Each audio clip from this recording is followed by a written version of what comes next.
the day that I gave his eulogy, which was a few days after he died, I cropped my beard very short and then made a commitment to let it grow for until at least the year anniversary of his death. I was an early bloomer, so I started shaving when I was 12, and I could grow a full beard by the time I was a sophomore in high school. Since my late 20s, kind of performative aspect of my identity.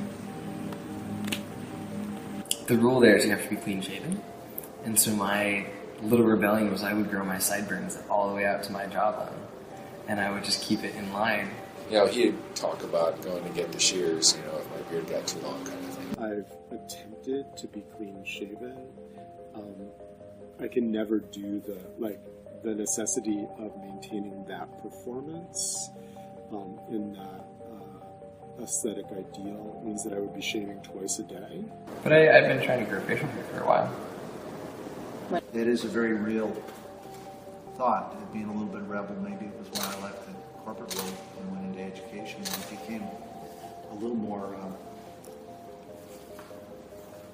I won't say commonplace, but less disturbing. We do advise a lot of young men going into the job market now that if you're looking for a job, you might want to consider losing the face hair, unless you got a really good-looking beard. Also, although this isn't conscious, but it's an added bonus, I think, is that when you have a fat neck, that it adds, it kind of hides the fact that you have a fat. I have a double chin. I would totally grow a beard. So in 6th grade, that's 11 years old, I had a mustache. Oh, like little babies, like stare at me and like smile and like babies are super into it. Yeah, political power is not part of the beard fellowship. And now that I'm kind of back into being an artist and being independent, it's sort of growing again, I'm noticing. And actually, my like musical partner, Yako, his beard is like, he's going through a whole transformation with his beard. And I always joke that I have this thing where I just trust men with beards more. Like, at the very least, I'm more in touch with my feminine side. I was raised entirely by women. I was raised by my mom and my grandma. And I was a misandrist growing up because my dad was an abusive alcoholic. So, like, I literally had to get over my hatred of men. So, like, even the notion of, like, having a beard almost has a negative implication. But, like, it's such a platonic ideal, right? Like, I was raised entirely by women. All of my friends growing up were female. You were a part of that group. Like, all of... There are quite a number of people who will say you look like an Old Testament prophet, and I'll say, yeah, the vengeful kind, like just to try to break the ice, and they won't get it as a joke. I let it go for a little while to see it. It was uncomfortably high on my cheek, like close to the bottom of where your eye would be, and I didn't like how that felt. That felt weird. And I'm confident that if I let it go on my neck, that it would connect to where your hair grows in the back of your neck, which for an Italian man sometimes would connect to my back hair, and I'd end up being this weird, like, kind of man-ape thing who, for some reason, is also losing his hair on the top of his head. So I just didn't want that. So I do. There's a very minimal trimming that happens, though. So that's a different iteration, too, with this beard. I've had lots of beards in the past where, little carve-outs or kind of chin strap action or keeping it low or doing, like, a goatee with a little bit. Once I had a full facial hair option, I ran the gamut. Did an Elizabethan thing with just the mustache and a little thing down the middle. I had the soul patch for a hot second, long sideburns, like anything you could do with facial hair just to try it out. I guess drug use. So when I'm traveling in Nepal, having the beard and slightly long hair immediately means people will ask me if I'm looking for hashish. So that's one assumption I hear a lot is about that. I'm not sure what it projects, really. I feel like there could be some sense of it might be interpreted as some show of dominance or authority. I feel like my beard tends to look more like the, crazy intellectual at some university sort of beard. So maybe I feel like maybe my beard is not so much masculine dominance as it is intellectual creativity. I don't know. I feel like as soon as I open my mouth, all of that goes out the window. But I feel like if for someone who doesn't know me, hasn't met me, that might be what's portrayed there. Is it something I want to portray? Not necessarily. I kind of like the intellectual idea. I don't really like the dominance, masculine ideal, except to get satirized. How often do you run into people interacting with your beard without sort of the assumption that it has anything to do with you? All the time. All the time. Both hands. I get people just walk right up to me and put both hands on my face. And like, before some people even say hello, these are people who know me. I've had some with strangers in a different way, but the people who know me will put both hands around my face because my beard is way fuller than my face right now. And it's weird because it doesn't feel like you're touching me yet because I can't sense it in my skin because the beard is thick enough. I have very, very thick hair on my face, not on the top of my head. And so people do this, and they'll be like, it won't even be hello. It's just like, it's so soft. It's the weirdest thing to have someone like say to you before they say anything else. Well, I read that if you shaved your beard, it would get kind of rough, whereas if I didn't shave, it stayed soft. So I don't know if other beards are soft, but mine, because I didn't shave, it isn't like rough. I feel like most people I know with beards tend to be louder. Boisterous. Yeah, more boisterous, more willing to show off what they've done to their face. Not that it's encouraged, respected. It's just that there's no rule, but to have someone come out like you're saying and be like, "That's a great look," or they prefer it. It's weird. That's a weird thing because it's really personal, and someone else is telling me what they prefer I look like based on something that grows out of my body. Yeah, I think I like the attention that someone's giving me by playing with my beard, but the actual feeling doesn't register. The literal, tactile feeling. This woman in the Walmart checkout was like, I was walking up to the Walmart checkout, and I was probably like 20 feet away, and she was like, ma'am, and I was like, oh my God, what? And like, just felt so emasculated. And even that's problematic now that I am where I am, but like, I was just I felt so misgendered. And I was like, I am literally growing a beard. And I never shaved again. I've never shaved again. Ever. And so it's like, here I am. It's like, I've literally had a beard ever since then, because I was like, I want, even despite the fact that, honestly, I've identified more with females in my whole life. And I was really initially accepted by females in my life. All of my role models growing up were female. I was raised by females. But even then, I intrinsically knew that there was a problem with that. That there was a problem with identifying as female. That I knew that was crippling. And so it's like, I had to choose like a way to easily identify and like basically reclaim my privilege. It wasn't important until somebody said like cut your hair or shave your beard. Then it became important. But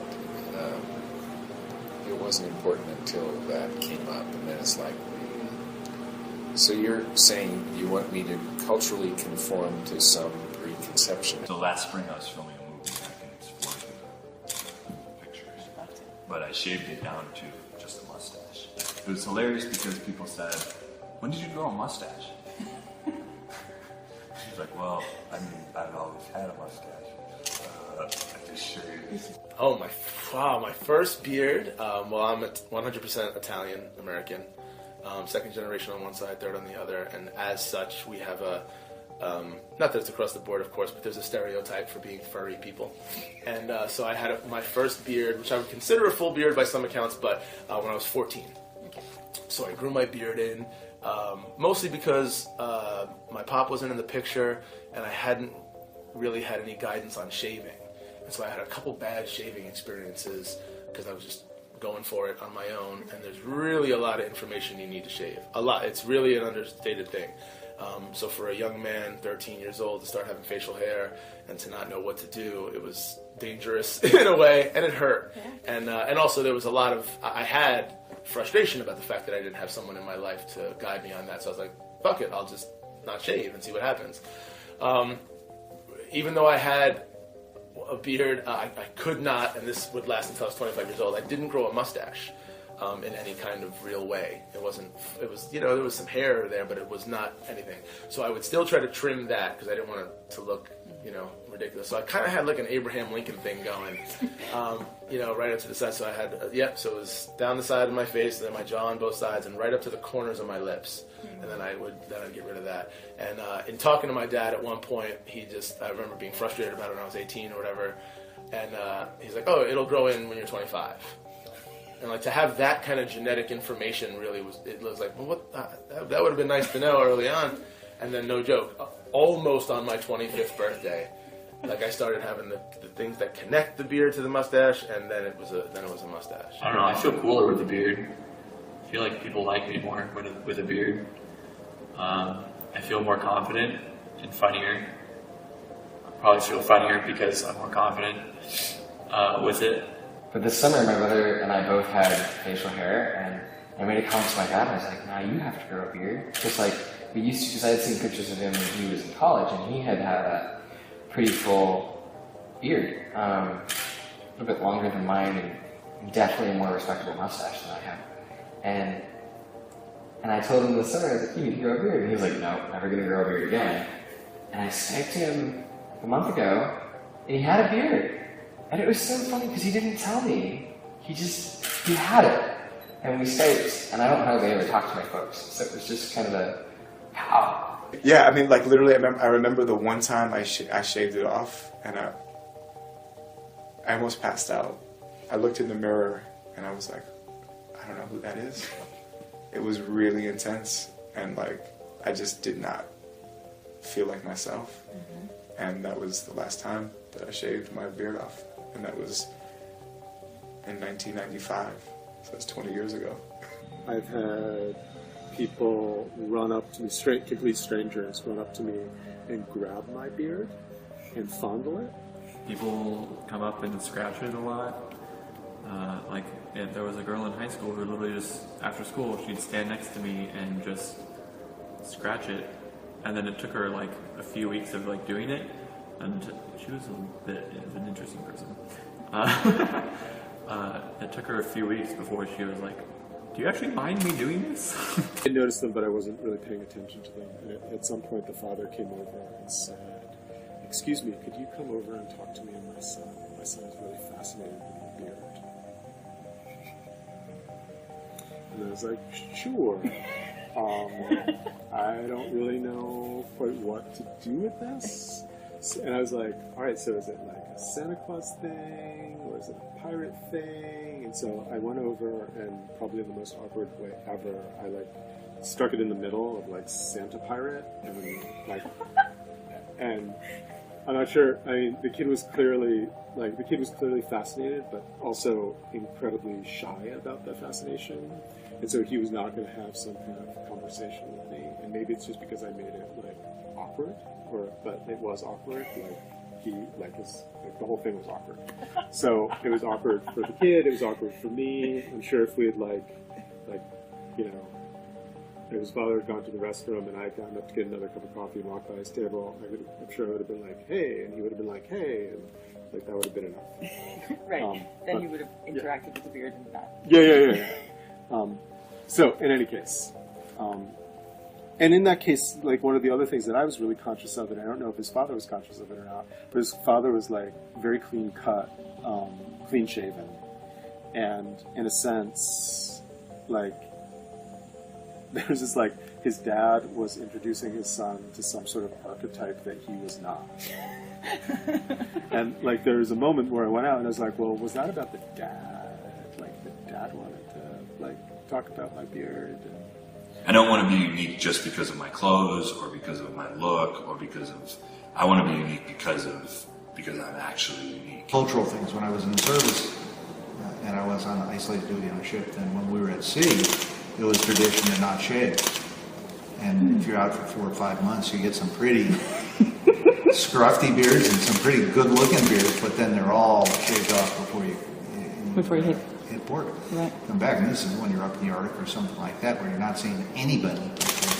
150, 200 people on a ship. So no, I didn't really have too many examples growing up. Seriously, none off the top of my head. My Uncle Mike had a Fu Manchu. He was a bodybuilder, shaved his head because he was really balding, and he did the thing where it's like right down and then handlebar all the way, all the way straight down, and it framed his mouth. I had one of those for a TV pilot I did for Comedy Central. I was like a cop, like a 70s cop, and I had a Fu Manchu for that. And it changes everything. Seriously, that's one of the fun things about it, is it absolutely changes everything about who you are when you step out from your mirror. So you shave and you're still you, and you step outside and your facial hair, it's the first thing people see, and they assume so much. It's a trip.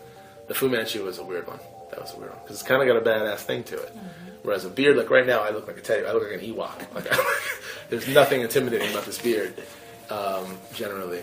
But there's certain, certain ones have a little more. You got like porn stashes, and goatees were kind of played in the early '90s, and it's weird. The assumption or connection to kind of being a hippie or being religious. Those are probably the two main ones. There is obviously, there is in the last 10 years or 12 years, if I'm getting my dates right, maybe more than that actually, obviously with 9/11 and rise of Islamophobia and the sort of stigma of beards as a sign of terror, an image of terrorism. Any other thoughts or No, you got me thinking about beards more than I ever have.